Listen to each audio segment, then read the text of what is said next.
그때 발라단의 아들 바벨론 왕 무로닥 발라단이 히스기야가 병들었다가 나았다함을 듣고 히스기야에게 글과 예물을 보낸지라.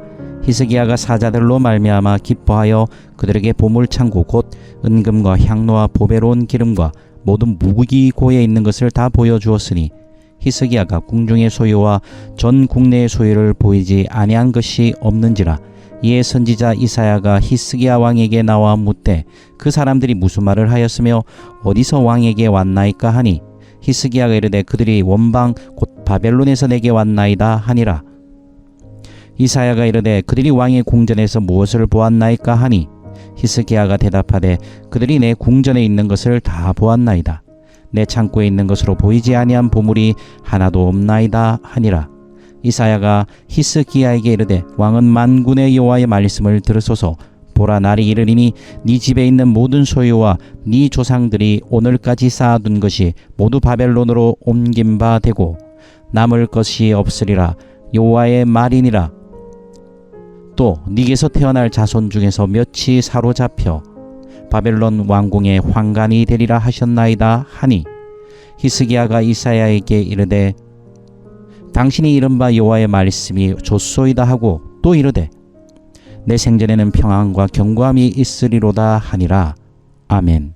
우리의 믿음의 여정에서 경험이란 참 중요합니다. 그 경험이 있다는 것, 체험이 있다는 것은 우리 인생에 정말 할 말이 많고 굉장히 이정표가 됩니다. 히스기야도 굉장한 경험들을 했지요. 그가 하나님께 기도했을 때 사네립의 군대가 18만 5천이 한꺼번에 녹아내렸고 사네립도 비참한 죽음을 맞이하는 것을 경험했습니다.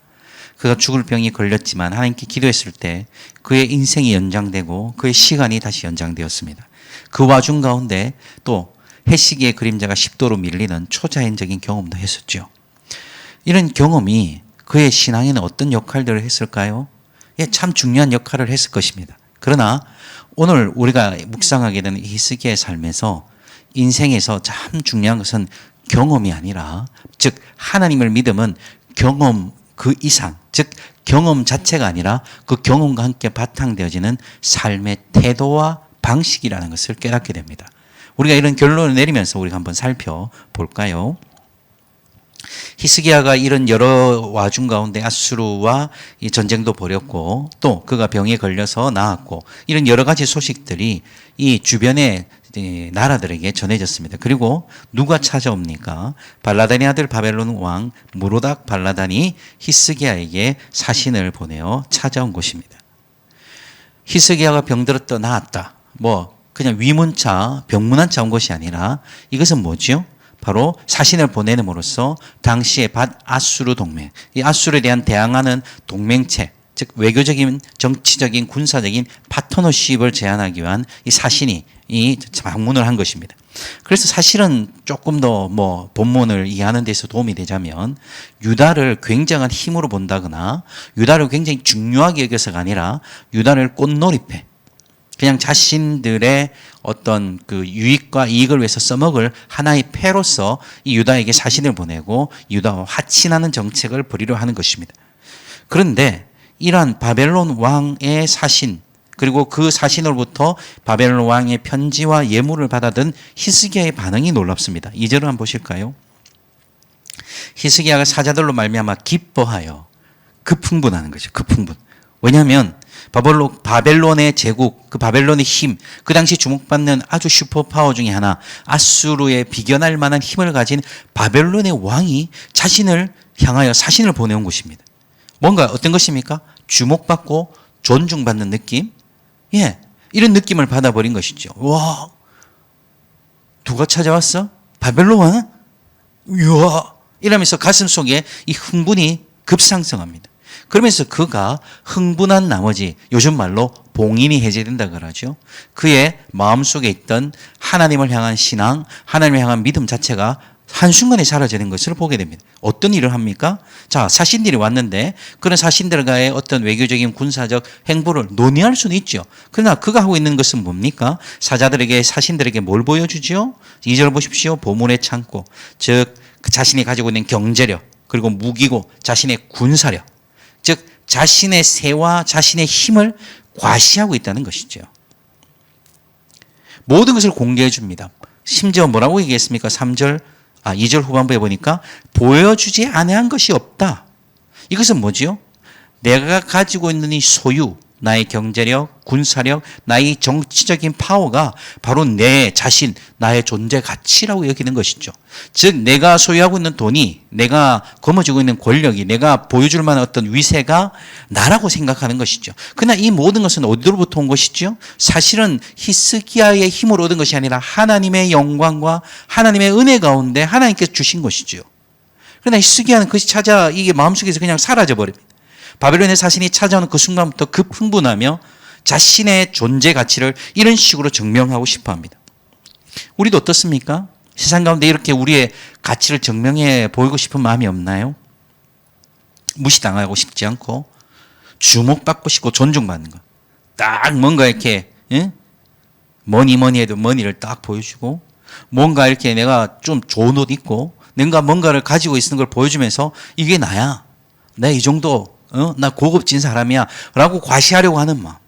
하나님, 내 안에 있는 하나님이 나의 존재 가치가 아니라 내가 하나님의 백성 된 것이 나의 신분, 나의 이 가치 척도가 아니라 내가 뭔가를 가지고 있는 것을 보여주고 과시하고 자랑함으로써 내가 이 정도 사람이란 걸 증명하고 싶어하는 히스기야의 마음, 우리의 마음이지 않냐는 것입니다. 이 부분은 좀 묵상할 필요가 저는 있다고 생각합니다. 이 아침에 우리도 이 히스기야와 같이 우리가 가진 것으로, 우리가 소유하고 있는 것으로 우리의 존재 가치를 증명하고 있지 않는가. 또 세상에 주목받을 만한 뭔가를 내가 가져서 그 사람들에게 보여줌으로써 내가 이 정도 인생의 레벨이 된다고 과시하려는 마음이 있지 않냐. 그럼 역으로 얘기하면 뭐겠습니까? 그것을 보여줄 수 없는 인생. 내가 뭐 가진 것도 없고 내가 뭐 학력도 그렇고 뭐 외모도 안 받쳐주고 뭐 다 떨어진 것 같아. 그럼 내 인생은 그냥 아휴 이 생망, 이번 생은 망했다. 이런 식의 사고들. 바로 히스기야가 가지고 있는 사고의 이 반대편일 뿐인 것이죠. 오늘 우리가 예수를 믿는다는 것, 하나님의 백성이 된다는 것은 바로 이것과의 결연하게 떨어지고 그것을 거절하는 것인데 많은 사람들이 이 히스기야처럼 행동한다는 것이죠. 보여주려고 하고 보여주지 못하면 뭔가 문제가 있는 것처럼 생각하고. 오늘 우리의 가치는 우리의 소유가 아니라 하나님의 백성됨에 있다는 사실을 잊지 마시기 바랍니다. 자, 이런 일이 있고 난 다음 이사야가 찾아왔습니다. 이사야가 찾아와서 히스기야에게 조목조목 묻기 시작하죠. 누가 왔습니까? 히스기야는 또 잘 말해줍니다. 바벨론에서 왔었습니다. 예, 걔들한테 무엇을 했습니까? 내가 다 보여줬습니다. 내가 가지고 있는 거. 네, 이 정도 돼. 나 이런 사람이야. 뭐 이 정도. 나 이런 사람이야. 과시했어요.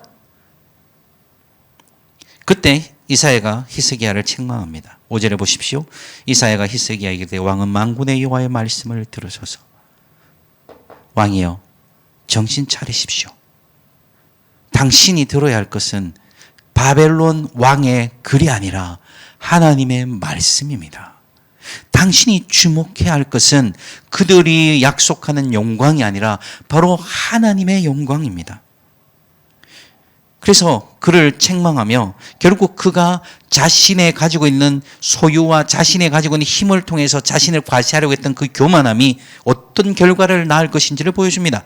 6절, 7절, 특별히 6절에 보면 네가 보여준 모든 것, 이거 내 거야. 내가 이 정도 했어. 나 이런 사람, 내 이런 인생, 내가 이 정도 돼. 나 이 정도 가치 있는 사람이야. 나 무시하지 마라고 했던 그 모든 것이 어떻게 될 것이다? 다 사라질 것이다. 사랑하는 성도 여러분, 우리가 하나님 외에 다른 것으로 우리 인생을 증명하라고 했던 그 모든 것은 다 사라집니다. 다 불에 탈 것입니다. 사라지고 없을 것입니다. 그것을 붙잡아서 내가 그 정도 위치에 서서 내가 그 정도의 어떤 자산을 확보해서 내가 어떤 사람들을 주목을 받아서 내가 이렇게 존중받아서 라고 했던 그 모든 것이 사라질 것입니다. 그리고 더 무서운 말씀 뭡니까? 7절, 내게서 태어날 자손 중에 몇이 사로잡혀 바벨론 왕궁의 환관이 되리라. 나라가 망할 것이다. 결국 강력한 아군처럼 보였던 바벨론, 내 인생의 반전을 꾀할 수 있는 어떤 기회라고 생각했을 것입니다. 히스기야는 이 기회를 놓치고 싶지 않았을 것입니다. 바벨론이 우군이 된다면, 바벨론이 나의 뒷배가 돼준다면, 바벨론이 도와준다면, 바벨론이 나와 함께 해준다면 내가 새로운 인생의 서막을 쓰지 않을까 기대했을 것입니다. 우리도 그렇게 착각하거든요. 우리도 그렇게 오해하거든요. 우리가 그렇게 눈이 돌아가거든요. 저거 있으면, 저 정도의 삶을 살면 내 인생에 새로운 인생이 열리지 않을까. 그럼 역으로 또 얘기하면 뭡니까? 그걸 놓치면 내 인생이 끝날 것 같아서 두려웠답니다. 하나님이 내 인생에 사라지고 하나님은 내 인생에서 뭐 인식조차 되지 않은 그런 두려워하는 것이 아니라 내가 바라는 뭔가가 있어, 내가 구하는 뭔가가 있어, 내가 바라는 어떤 수치와 기대치 그것이 사라지면 내 인생도 몰락한다고 믿는 것이죠. 그래서 오늘도 예수 믿는다고 하는 많은 사람들이 그곳으로 자신 인생을 채우려고 하다 보니까 어떤 문제들이 생깁니까? 이 교회에서도 똑같은 짓이 벌어지는 것이죠. 세상과 똑같아집니다. 우리가 어떤 정도의 생활을 영위하느냐, 우리의 경제력이 어떠하냐, 물론 중요하죠. 그러나 그것이 내 인생의 가치가 아닌 것이죠. 내 인생이 교회가 아니라니까요. 히스기야는 내 인생에 반전이 올 거라고 믿었던 것입니다. 바벨론이 새로운 기회라고 믿었지만 그것은 처참하게 무너져 내립니다. 그리고 나라가 망합니다. 이런 하나님의 엄중한 말씀을 듣습니다. 우리도 조심스럽게 우리 인생을 돌아볼 필요가 있습니다. 내가 정말 내 인생의 기회라고 믿는 게 뭘까? 내가 정말 내 인생에서 절대로 잊어버리지 말아야 되고 내가 놓치면 안 된다고 생각한 게 뭘까? 그것이 하나님입니까? 자주 씁니다만 내 인생에서 하나님 빼면 제로가 나와야 되지 다른 게 툭 튀어나오면 안 된단 말이죠. 히스기야가 바벨론을 우군으로 믿고 기회로 믿었던 것처럼 우리도 그렇게 믿고 살 수 있습니다. 이 무시무시한 하나님의 경고와 심판의 말씀을 듣때 8절에 히스기야가 어떻게 반응합니까? 예, 히스기야가 이사야에게 이르되 당신이 이른바 여호와의 말씀이 좋소이다. 무슨 말이냐면 그 말씀이 맞네요. 예, 겉으로는 이렇게 말합니다. 지금 여기에서 보면 이르되 했는데 앞에 이르되는 입으로 말한 것이고 두 번째 또 이르되는 마음으로 말한 것입니다. 이것이 입으로 말한 것과 안에서 생각하는 것에, 즉 내가 진짜로 말하는 것과 그 진짜로 나의 속내를 감추고 말하는 것의 차이를 보여주는 것이죠. 히스기야는 말합니다. 여호와의 말씀이 좋소이다. 말씀 맞습니다. 내가 좀 뭐 그랬던 것 같네요. 좀 잘못한 것 같습니다. 그런데 속에서는 어떤 마음이 있는 거죠? 내 생전에는 평안과 견고함이 있으리로다. 뭔 말입니까? 나라 망하든지 말든지 일단 내가 지금 쥐고 살고 내가 가지고 살고 내가 행복하게 살면 되지. 나중에 어찌 되든지 말지 그건 난 몰라. 자기의 이 생애를 지키기 위해서 뭘 버리는 거죠? 하나님 나라 다음이 없는 거예요. 다음 세대가 없는 거예요. 일단 내가 잘 먹고 잘 살아야 되지 뒤에 하나님 나라 어쩌고저쩌고 다 필요 없는 거죠. 내 생전에 평안과 견고함이 있으면 됐다는 것이죠. 하나님 말씀이 무너지든지 말든지, 하나님 말씀이 하나님이 지금 나라가 무너지든지 말든지, 하나님의 영광이 가려지든지 말든지 잘 몰라. 일단 내가 잘 먹고 잘 살면 되지 그게 고민스러워. 그냥 일단 내가 잘 먹고 잘 살래. 그는 다른 데서 위안을 얻고 있는 것이죠. 하나님의 말씀에서 위안을 얻고 있는 것이 아닙니다. 그래서 이 히스기야의 비겁함, 이 히스기야의 이 용렬한 모습은 참 오늘날 우리가 기성세대라고 부리는 우리 자신이 잘 돌아봐야 합니다.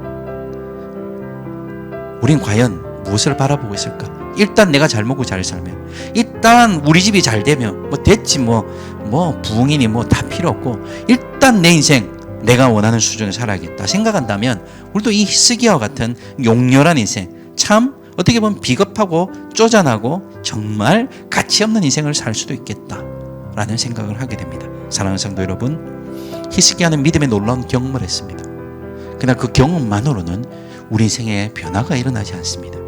믿음의 경험 다음에 중요한 것은 믿음의 태도입니다. 믿음의 방식이라는 것이죠. 어떤 경험을 했다보다 더 중요한 것은 지금 내가 진짜 무엇을 믿고 사느냐라는 것이죠. 히스기야는 그 놀라운 경험 뒤에 결국 몰락하는 어려움을 겪어갑니다. 사랑하는 성도 여러분, 하나님을 믿읍시다. 넘어지지 맙시다. 히스기야처럼 내가 가지고 있는 것으로 자신을 증명하려고 하지 맙시다. 바벨론이 새로운 기회라고 착각하지 맙시다. 하나님만이 우리의 유일한 길이요 진리요 생명입니다. 우리의 유일한 기회는 하나님이십니다. 지금 내가 만족한다면, 지금 내가 괜찮다면 하나님 나라 어찌 되든지 말든지 지금 내가 괜찮다면 말겠다는 이런 히스기야의 태도를 버리고 언제든지 나와 우리 하나님 나라를 함께 고민하며 기도하며 나아가는 우리 아름다운 모든 성도들이 되기를 주 이름으로 축원합니다. 함께 기도하겠습니다.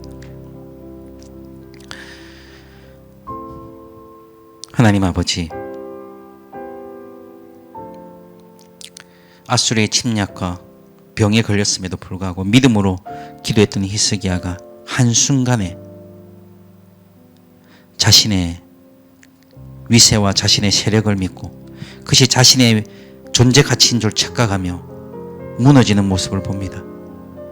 선줄로 생각하는 자는 넘어질까 조심하라 하였는데, 주님, 우리도 이 히스기야와 같이 착각하지 않도록 하나님의 은혜로 지금까지 온 것이며 하나님의 뜻으로 지금까지 붙들림 받은 것을 믿고 내가 가진 소유나 내가 가진 것이 나를 지켜주지도 않을 뿐더러 바벨론이라는 새로운 기회가 내 인생의 반전이 아니라 하나님만이 유일한 반전, 하나님만이 나의 유일한 힘을 믿고 하나님을 믿고 하나님 뜻에 굴복되어지는 우리 인생들이 되게 하여 주시옵소서. 감사합니다. 오늘도 우리 인생의 모든 것 대신 예수님의 이름으로 기도하옵나이다. 아멘.